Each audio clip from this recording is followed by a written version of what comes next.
Art and ম্যাথের পক্ষ থেকে প্রীতি ও শুভেচ্ছা। বন্ধুরা, ৭২ এর ভাজক সংখ্যা কয়টি? ৩৯তম বিসিএস পরীক্ষায় এসেছিল। এই যে ৭২ সংখ্যাটি আছে, এই সংখ্যাটিকে এখন আমরা ভাঙব। আমরা যদি ২ দিয়ে ভাগ দেই তাহলে হলো ৩৬ দুগুণ হলো ৭২। আবার ২ দিয়ে আমরা ভাগ দেব, ১৮ দুগুণ হলো ৩৬। আবার ২ দিয়ে ভাগ দেব, ৯ দুগুণ হলো ১৮।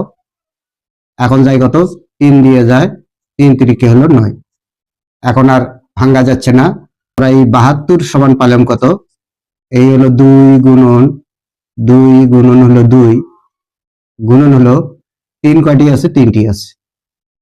৩ গুণন হলো ৩। তাহলে এগুলো গুণন করলে কিন্তু আমরা ৭২ পাবো। তাহলে এখানে ২ কয়টি গুণন করা আছে? ৩টি গুণন করা আছে। তার মানে আমরা ২ এর পাওয়ার আমরা ৩ দিতে পারি। গুণন হলে কত? এখানে ৩ কয়টি আছে? ২টি আছে। তার মানে ৩ এর পাওয়ার আমরা ২ দিতে পারি।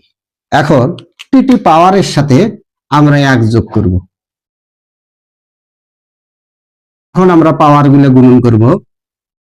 এই হলো ৩ যোগ হলো ১